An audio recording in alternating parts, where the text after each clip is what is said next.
Perfecto, muy bien. Vamos a abrir las Escrituras en Primera de Pedro, capítulo 2, versículo 9.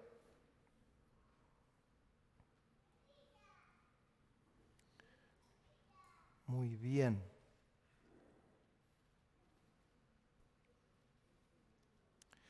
Después que lo encontró, lo van a proyectar allí, pero si tiene la Biblia, mucho mejor. Dice, mas vosotros, ese versículo no es exactamente, dice Proverbios 2:9.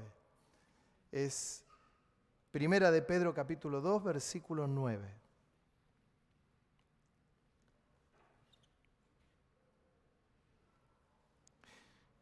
Mas vosotros sois linaje escogido, real sacerdocio, nación santa, pueblo adquirido por Dios, para que anunciéis las virtudes de aquel que os llamó de las tinieblas a su luz admirable. Vosotros que en otro tiempo no eras pueblo, pero que ahora sois pueblo de Dios, que en otro tiempo no habíais alcanzado misericordia, pero ahora habéis alcanzado misericordia. El apóstol, hablando con claridad sobre lo que es la identidad. Mire que mucho se habla de la identidad, muchas predicaciones sobre la identidad, consecuencias de esa identidad tan favorables, detalles de lo que es la identidad. Pero el apóstol acá está hablando claramente lo que es el ADN, la identidad del pueblo de Dios. Ya no le está diciendo cuál es el número de documento, el nombre y el apellido. No, le está yendo a las entrañas de la persona. Dice las Escrituras que el Señor nos escogió desde antes de la fundación del mundo. ¿Usted se da cuenta lo que significa ese texto? Desde antes de la creación de todo lo que tenemos, ya estábamos en el corazón del Señor y ya nos conocía. Ya nos conocía, ya nos tenía ahí. Fue a las entrañas. Claro, a medida que fue pasando el tiempo, la ciencia fue aumentando en un montón de aspectos. Imagínese lo del ADN. El ADN, que de un pelo, le voy a decir del cuerpo, no le voy a decir de la cabeza, pero de un pelo del cuerpo, a uno le sacan el ADN de un pelo. ¿Cómo ha crecido? Imagínense, hace tantos años, una mujer quedaba embarazada y quería saber si había tenido un montón de aventuras de quién era y era imposible. Lo podía sacar por alguna deducción o por parecido. Hoy se saca por ADN. El ADN de una persona. Y lo que vendrá en el futuro, porque la ciencia no es una cuestión satánica, no, es que el Señor va dando estos permisos. Es el Señor el que va dando esta sabiduría y este conocimiento, y se va obteniendo determinados conocimientos que a medida que pasa el tiempo uno dice, qué maravilla, ¿no? Qué interesante. Pero el creyente tiene un ADN que es muy profundo. Cuando el apóstol habla de ese linaje, dice, ustedes son linaje escogido, real sacerdocio, nación santa, pueblo adquirido por Dios, sacerdotes, nación santa, pueblo adquirido por Dios. El sacrificio de Cristo en la cruz que nos compra. Redimir es comprar, y que nos compra ya no ofreciendo un corderito como un sacrificio a Dios, sino entregando su propia vida y nos compra y habla de nosotros como pueblo adquirido por Dios, nación santa, real sacerdocio. Es muy fuerte. Fíjense el ADN que cada uno de nosotros tiene adentro y sin embargo, muchas veces por distintas causas, nosotros mismos nos vamos boicoteando o nos auto-boicoteamos. Y todo eso, habla las Escrituras, que nos alcanza. Real sacerdocio, nación santa, pueblo adquirido por Dios, pueblo de Dios. No habla de los judíos, no, ya es todo su pueblo, con los gentiles, incluidos todos los que recibieron a Cristo como su Salvador, los que recibieron el sello del Espíritu Santo, de lo que Pablo habla en Efesios capítulo 2, ese sello del Espíritu Santo, esa marca, no la veo, pero está. Si recibí al Señor, está. Llegará tal vez el momento que la ciencia podrá detectar que hay algo en el corazón de los creyentes. No lo sé, sería aventurar algo, pero hay algo que tiene relación con esta identidad, Recién les estaba mencionando antes de la predicación este libro que se va a presentar, que habla sobre el suicidio juvenil y uno de los grandes flagelos que tiene el mundo y cantidad de jóvenes que no le encuentran sentido a la vida y que dicen, no, mira, no le encuentro sentido a la vida. Estudiás, te obligan a estudiar, porque a los pibes se sienten que les obligan a estudiar. Después se supone que tenés que ir a trabajar y no me dejan hacer lo que a mí me gusta y no le encuentro sentido a la vida. Es algo, una cuestión diabólica. Es que esa es la tarea justamente del diablo. Esa es la tarea de él. Y esto le puede pasar a creyentes, claro que le puede pasar a alguno que lo encuentra medio flojito de papeles y uno no le encuentra sentido a la vida y no quiero vivir más. Y ya le pasa a jóvenes y no tan jóvenes. ¿Por qué? Porque el enemigo se mete allí como una cuña en estos conceptos que son tan fuertes que el Señor te dice, linaje real sacerdocio, nación santa, pueblo adquirido por Dios. Y si uno se queda ahí, dice, bueno, habla de todo mi ADN, habla de todo tal cual como es. Pero sigue diciendo el apóstol y dice, para que anunciéis las virtudes de aquel que os llamó de las tinieblas a su luz admirable, que ahora son pueblo de Dios, dice, que alcanzaron misericordia, para que anunciemos las virtudes de aquel que nos llamó, justamente para hablar de ese ADN, de lo que ha hecho con mi ADN, el Señor que me ha transformado, que me ha bendecido, que me ha cambiado. Y acá me meto en un área, como en un segundo proceso, que me ha cambiado. Es que la obra del Espíritu Santo no termina, es un proceso en la vida del creyente en el que va trabajando en todas las áreas de nuestra vida. Va trabajando en el carácter, va trabajando en la forma de pensar, va trabajando en la forma de actuar, va dejando consecuencias favorables.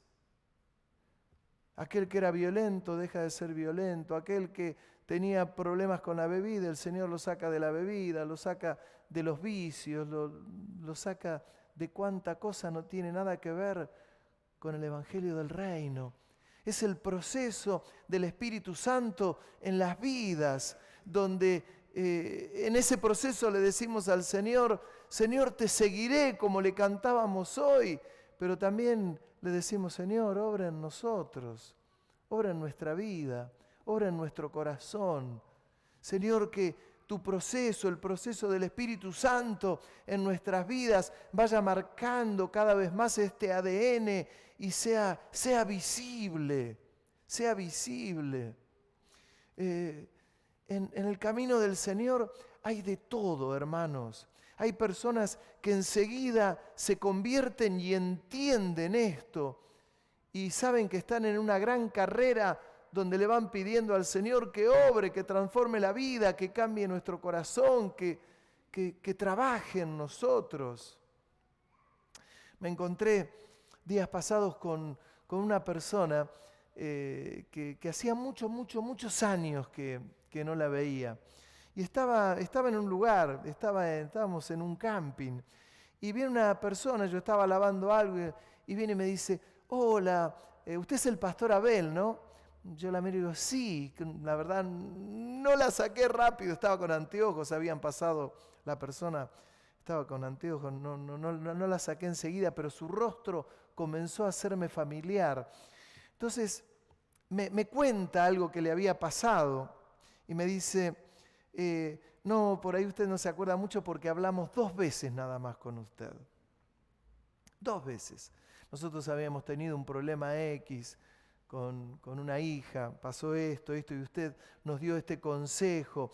Pudimos ir solamente a 2 reuniones porque después nos mudamos lejos de la iglesia, pero nos hizo tanto bien aquello que nos contó porque les había pasado algo muy difícil con una hija. Y claro, mientras ella me contaba, enseguida me acordé del episodio. Y le dije, claro, no se llamaba de tal manera tu hija, así, no le había pasado tal cosa, sí.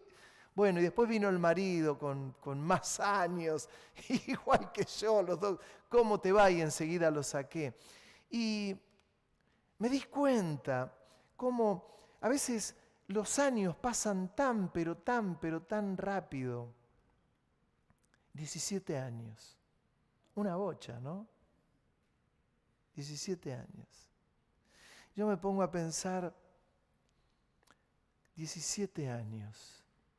¿Cómo era esa persona hace 17 años? ¿Y cómo es hoy? ¿Cómo era yo hace 17 años? ¿Y cómo soy hoy? ¿Cómo eras vos hace 17 años y estabas en el camino del Señor? ¿Y cómo sos hoy?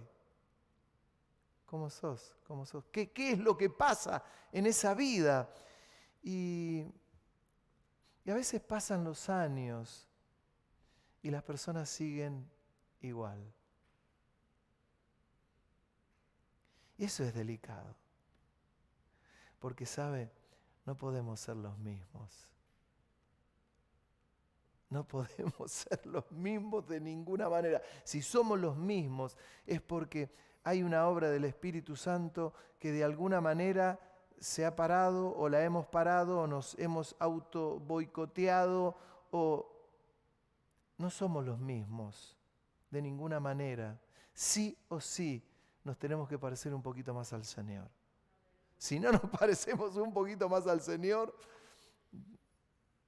algo está fallando en nosotros. Este ADN que Pedro está diciendo, ustedes son nación santa, pueblo adquirido por Dios, real sacerdocio, adquiridos por el Señor. Dice, para que anuncien las virtudes de aquel que los llamó de las tinieblas a la luz admirable. Algo tiene que ir transformando, algo tiene que ir cambiando, algo va con el paso de los años. No solamente por el paso de los años, una arruga, la caída de pelo, etcétera, etcétera. Tiene que pasar algo en el corazón, va pasando algo adentro. Es que si no pasa algo adentro, me quedé con algo que no le termino de dar lugar al Señor y en algún momento tiene que explotar para bien y decir, Señor, transforma mi vida, cambia mi vida, para tener claro el concepto de ADN que tengo, pero para bien, para que el Señor cada vez lo pueda exaltar más. A través de nuestra humillación, Él nos puede exaltar más. Hay un obrar del Espíritu Santo que reafirma la identidad, que le reafirma de tal manera que a la vez se conjugan cosas. Tenemos que ser más humildes, tenemos que ser más sencillos, tenemos que buscar más a Dios y darnos cuenta que el tener esta identidad nos va a ayudar a crecer, nos va a ayudar a caminar, nos va a evitar pasar por cosas como las que pasan estos adolescentes, de los que se está hablando en todo el mundo, la cantidad de adolescentes que se están quitando la vida porque no le encuentran sentido a la vida. Yo le encuentro un sentido a la vida y es que tengo al Señor en mi corazón, pero que le necesito cada vez más, que necesito crecer cada vez más en Él y que necesito que Él obre en mi vida. ¿Qué es lo que sentís vos en tu corazón? Hay un ejemplo que yo les quiero mencionar, bien bíblico, no me gusta encontrar uno que no sea bíblico, y es el de Jonás. Miren, Jonás fue un profeta que Dios lo quiso usar. ¿Quién de los que están acá no quiere que Dios lo use? Quiere que Dios lo use, ¿no? ¿Cómo no? ¿Cómo no? Señor, usa mi vida. Había alguna canción que decía, usa mi vida, Señor o Jesús, no me acuerdo cómo. ¿Te acuerdas? Con todas las fuerzas de mi corazón, usa mi vida. Era eso. Era eso. Bueno, Dios lo llama a Jonás y le dice, mirá, tenés que ir a Nínive, a darles el mensaje porque voy a destruir aquel lugar, porque es un pueblo que hace lo que quiere realmente. Tenés que ir a dar el mensaje. ¿Y qué hizo Jonás? Se fue a Tarso. ¿De dónde era Pablo? ¿Dónde era Saulo? Parece que era un lugar. Se fue al otro extremo. ¿Por qué? Porque no quería ir. No voy a ir. ¿Qué voy a ir allá? Pero porque, no, Señor, porque yo sé que sacó un pasaje, se subió a un barco, comenzó a haber una tempestad y todos empezó a decir, ¿qué pasa? ¿Qué pasa? ¿Qué pasa? Y él dijo, arrójenme del barco porque el problema soy yo. ¿Estás seguro? Sí. Lo tiraron y se terminó el problema. El problema era él. Tomó un gran pez, conocen la historia, el pez lo vomita. ¿Y dónde le vomita? En Nínive. En Nínive. En Nínive. Cuando yo siempre digo que el Señor es muy respetuoso de nuestra decisión. El Espíritu Santo es muy respetuoso. Decide, dice, tiene un propósito con tu vida, pero uno lo auto boicotea. Hay dos caminos de parte del Señor. Uno que te dice, está bien, no querés, listo, te lo estás perdiendo. Pero cuando el Señor tiene algo que dice, no, vos, esta es mi voluntad y no voy a variarla, ni podés vos variarla, ahí agarrate, hermano, porque no te lo cambia nada. Pero está la otra, donde el Señor dice, te estoy llamando y te resistís, te estoy llamando y te resistís. Pum, el Señor buscó a otro que no se resistió. Porque es lo que ocurre. Y lo llama, ustedes conocen la historia, Jonás va, predica el Evangelio. Los de Nínive se arrepienten. Se arrepienten. Jonás se fue arriba, desde la altura, a mirar, a ver qué ocurría en aquel lugar. Señor, siempre vos, es que sos misericordioso, ¿para qué voy a venir acá? Tengo que hacer algo y yo sé que vos sos misericordioso. Y se fue de arriba a ver cómo ocurría la destrucción. El Señor le hace crecer una planta, le da sombra, se quedó feliz de la vida abajo de la plantita. Pero un rayito de sol se la secó la planta y Jonás se enojó porque era lo que le daba sombra. Era lo que le daba descanso. Le estaba dando un poquito de alegría, una planta. Y el Señor le dice, escuchame una cosa, te enojás por una planta que creció, pero estás esperando que yo emita un juicio y destruya a Nínive. ¿Qué había en el corazón de Jonás? Era profeta. La ausencia de ese trabajo fino de parte del Señor. Hubo áreas que aun cuando Jonás fue llamado con un propósito a dar el mensaje, hubo áreas en su vida que él nunca las dejó tratar, que las resistió. Dice allí en Jonás capítulo 4, versículo 9. Entonces dijo Dios a Jonás: ¿tanto te enojas por la calabacera? Y él respondió: mucho me enojo, hasta la muerte. Miren lo que declara. Y dijo Jehová: ¿tuviste tu lástima de la calabacera en la cual no trabajaste, ni tú la hiciste crecer? Que en espacio de una noche nació y en espacio de otra noche pereció. ¿Y no tendré yo piedad de Nínive, aquella gran ciudad donde hay más de 120,000 personas que no saben discernir entre su mano derecha y su mano izquierda, y muchos animales? ¿Tanto te enoja? Pero Señor, si yo en definitiva te había dicho que tú eres misericordioso, ¿para qué voy a ir a Nínive para dar el mensaje? Se había olvidado Jonás que él era real sacerdocio, nación santa, pueblo adquirido para posesión del Señor. Se olvidó de su ADN, se olvidó que era un instrumento en las manos de Dios, y que si Dios te dice que este bafle es blanco, créele al Señor. No, pero es negro. Pero si el Señor te dice que es blanco, créele que es blanco, porque en un abrir y cerrar de ojos el Señor lo transforma en algo blanco. Es así de sencillo. Pero tanto el ser humano pelea dentro de sí, que a veces se van, como recién les decía, 17 años. Le decía yo a este hermano: ¿te estás congregando en algún lugar? No, por ahora no, pero tengo intención de 17 años. ¿Entiende lo que le quiero decir, no? Uno abrió los ojos y los cerró, y pasó una década. Yo no quiero abrir y cerrar los ojos y que pase una década sin que el Espíritu Santo siga trabajando en mi vida. Que no sea un abrir y cerrar de ojos donde el Señor diga: tengo una tarea para vos, pero veo que no estás muy dispuesto. Le voy a decir a fulano o a mengano.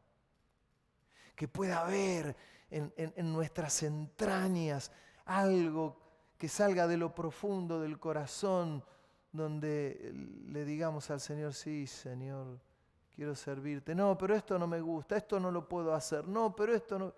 No, Señor, lo que tengas para hacer, contá conmigo. Lo que tengas para hacer, contá conmigo. No, pero empiezo a elegir: yo quiero esto no me gusta, esto sí, esto. Juguemos al ajedrez y movamos todas las piezas. Es como jugar al ajedrez y decía: no, yo la reina no la muevo, no, el alfil no lo muevo, no, la torre no sé ni para dónde va, el caballo no sé para... No, si juego al ajedrez tengo que mover todas las piezas. Es así de sencillo. Es la disposición de corazón. La historia de Jonás está para que la iglesia aprenda que lo que le pasó al siervo de Dios, Jonás, nos puede pasar a cualquiera de nosotros. La historia están, y los libros y los ejemplos están para que uno pueda crecer. Pueda crecer. Si uno se va a quedar con la historia de David, que es maravillosa, ¿no? David fue y enfrentó al valiente. Sí, había que enfrentar a Goliat. Los hermanos le decían: ¿a qué viniste acá? ¿A ver cómo se derramaba la sangre? No, vine a ver cómo se derrama la sangre. Vine a traerle comida a tus jefes porque papá me mandó, pero ¿quién es ese filisteo incircunciso para provocar al ejército del Dios viviente? ¿Y cómo no hay ni uno de ustedes que se levante para enfrentarlo?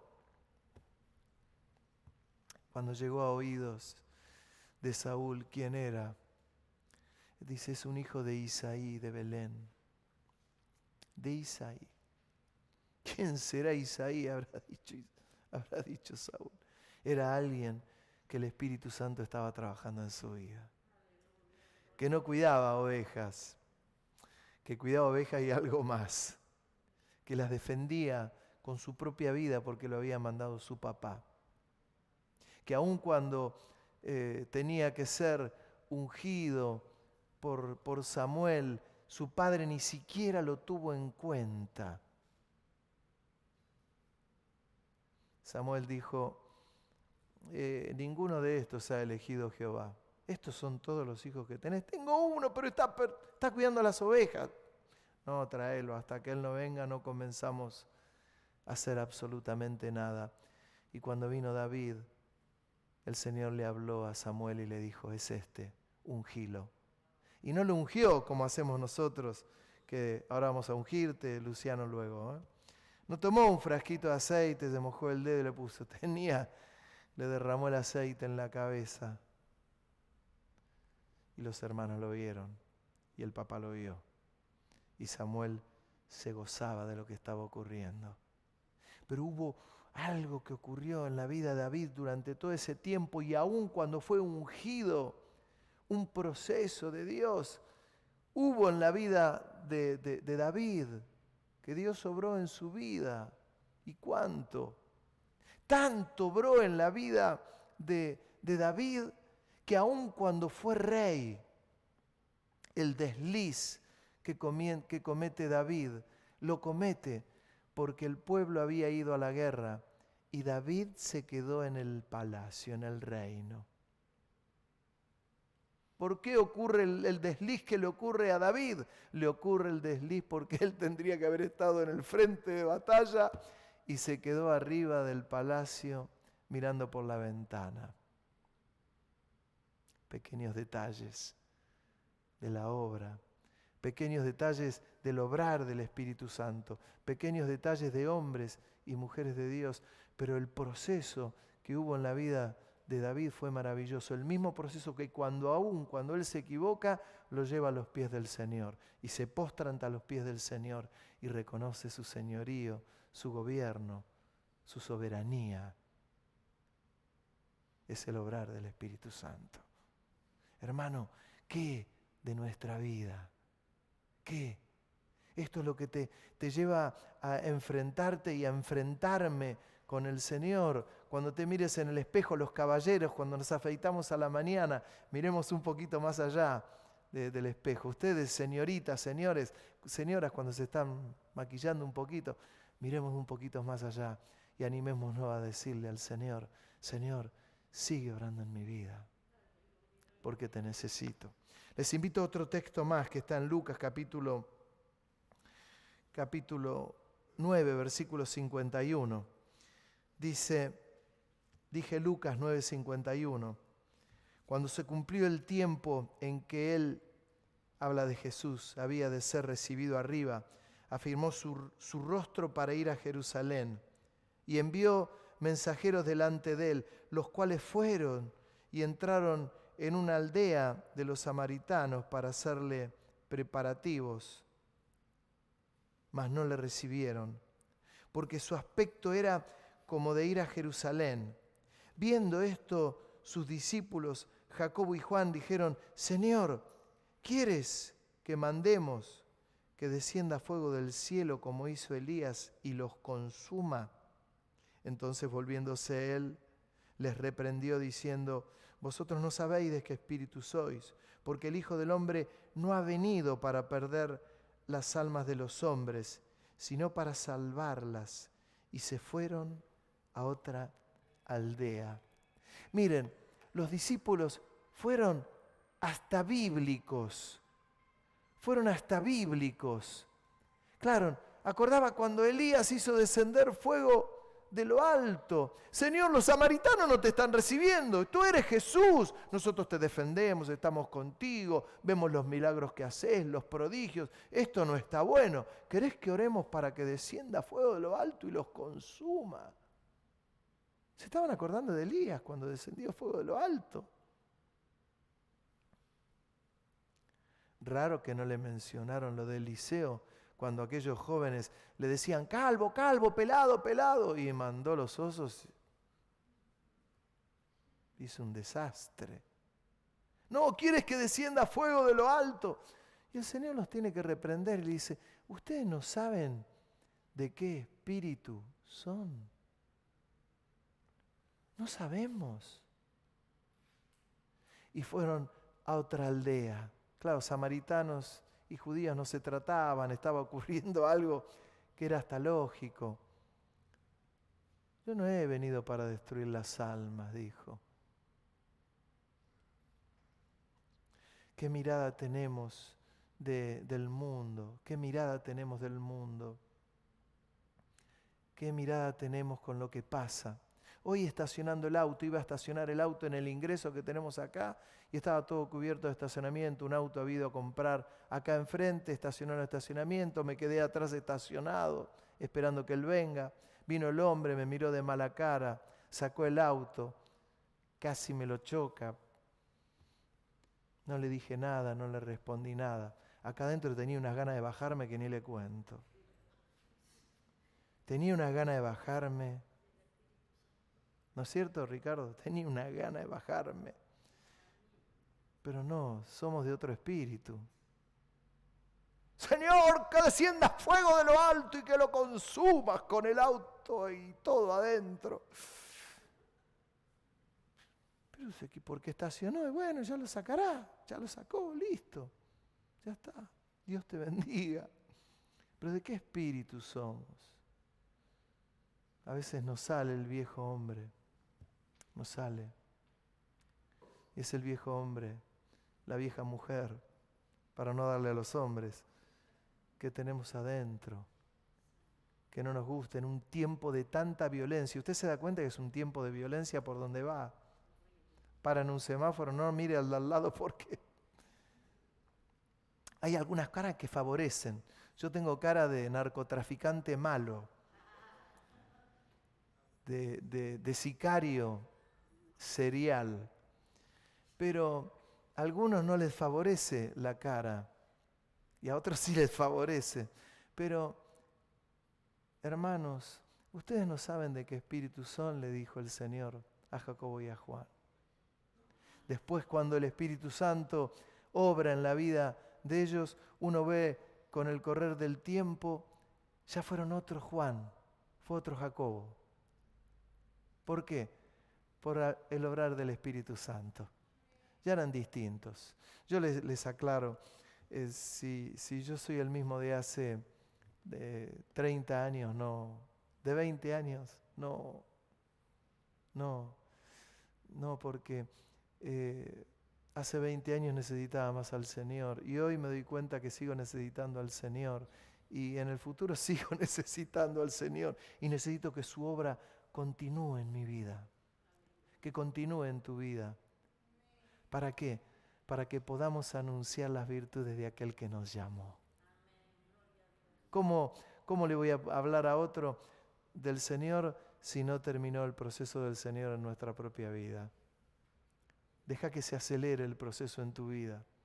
Que no seas el mismo Fernando, que no seas el mismo Verónica, Rebeca, que no seas el mismo Johnny, que no seas el mismo Gladys, Alejandro, Ricardo.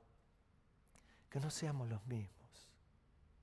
Que nos dispongamos como cuando el Señor lo lleva al profeta a la casa del alfarero y ve que la vasija salió mal y el alfarero volvió a tomar el barro, volvió a formar la vasija y la hizo bien como tenía que ser y le dijo al profeta, ¿no podré hacer yo lo mismo con mi pueblo? El Señor anhela esto,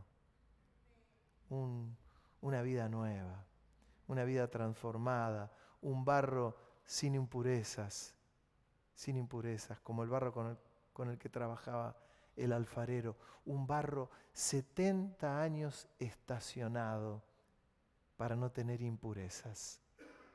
Esa es tu vida, esta es mi vida, para poder dar las buenas nuevas de salvación.